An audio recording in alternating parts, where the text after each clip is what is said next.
All right. Well, in life, all good things come to an end eventually. I give Ohio State a lot of credit. They dominated the football game. I thought we got off to a good start, and good football game there for a while, 7-7. Came up with a turnover on defense and a fourth down stop. And then we got a first down on offense at 7-7.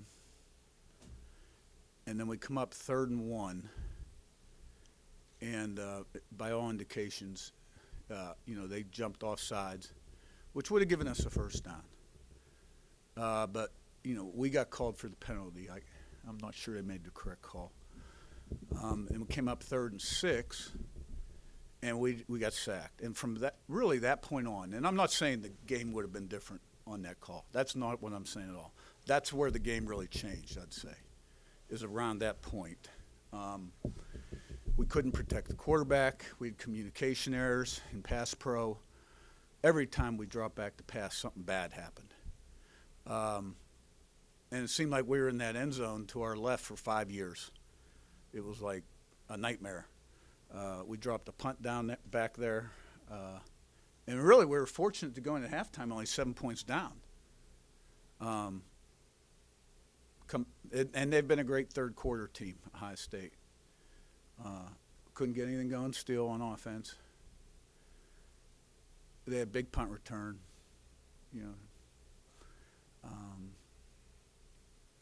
So I was proud of the way we fought back and got it to within 2 scores there, 31-15, but didn't like the fact that we gave up the run and the easy touchdown at the end. But they won. They deserved to win. They're a terrific football team. And coupled with the noise, it made it a very, very, very challenging day for us. And I give them nothing but credit.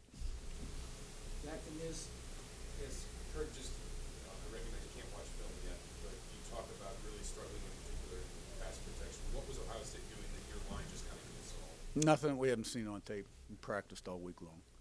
I think you couple it with the noise and having to go to a silent count because center couldn't hear, and then the speed at which they do it at compared to our scout team, and the pressure of the moment, our guys just didn't respond very well.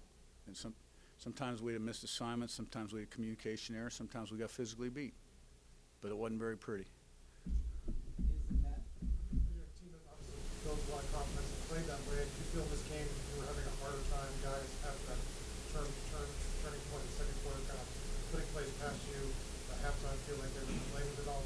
No, I think we came out, I felt good at halftime.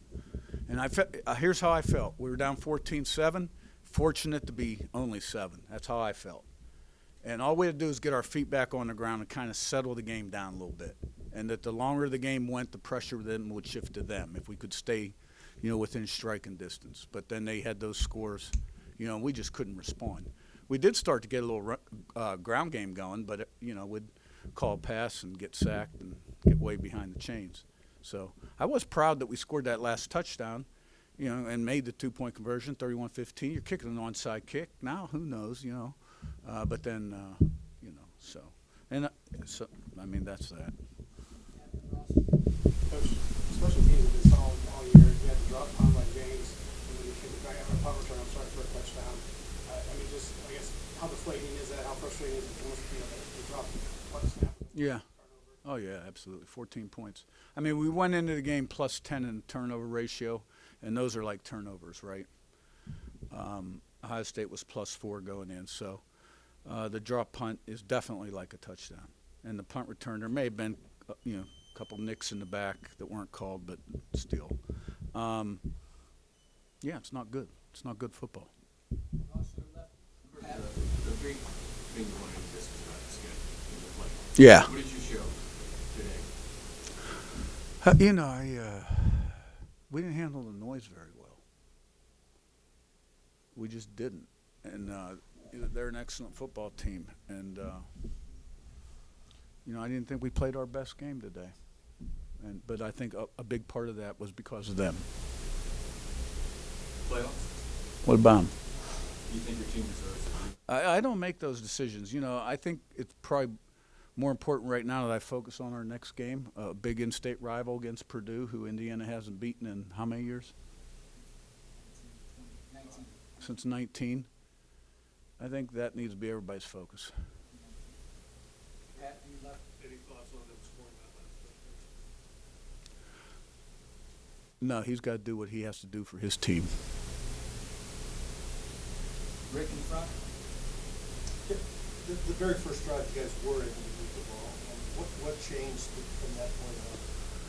Yeah, good question, and it's hard for me to recall series 2 and 3. What happened after that, because I think we had some opportunities. We got down in that end zone, that corner of that end zone. Seemed like we were down there. It seemed like we were down there for a quarter and a half, and they were just teeing off on us. And I don't know if it was the silent count and the trigger by the guard, where they were able to time up some blitzes. We couldn't protect the quarterback, and we were probably throwing the ball a little bit more, didn't try to run the ball. We didn't get anything going on offense. That's really what happened. We got, for probably 5 or 6 series, we got nothing done on offense. Rabbi, you, Sammy. Yeah, Coach, what works today? Was it just the blitzes? Was it, when you look at passing yards, especially when you some track sacks, was that just the blitz package, the rush, or the things he didn't see? Kind of just didn't. It becomes a combination of everything. It kind of snowballs on you, One time it's this thing, next time it's that thing. Sam on your left and Seth. Coach, the defense played pretty well. What can you take away from that going on in the Bucs game? Yeah. Yeah, I thought so too. I mean, there were a few moments I know the defensive coaches aren't real pleased, but I thought overall, they got some guys now on offense, that can make plays. And, if you take out that last long run, right, when it was 31-15, and basically they're just running 4-minute offense right there, and we didn't they were running a wedge play, and the guy spits it for 39 yards down to about the 1. You take that run out of there, they're under 300 yards total offense. Not bad. But now offense and special teams has to carry their share. But I think our defense played hard, and they've been pretty darn consistent all year long, as our football team has too.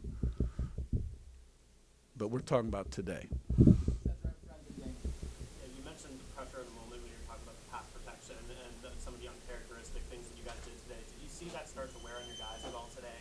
No, I think maybe pressure of the moment was the wrong term.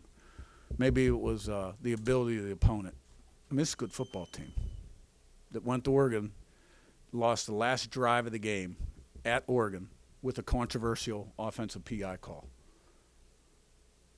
I mean, this team's loaded. Loaded. Daniel in front. Jim. On not handling the noise well, how much of a surprise is that for you? How old of a roster? I thought we'd be able to handle it with our normal cadence based on the reports that we'd gotten. But some of the linemen could hear, but the center couldn't, and we had to go silent. It wasn't a problem. We got the ball snapped. All right, your left one. You said earlier that you don't make the decision about who's in the playoff, but you think going into this last week that you should be one of the 12 teams that's in the playoff based on your body? Is that a serious question? I'm not even going to answer that one. The answer's so obvious. Thanks,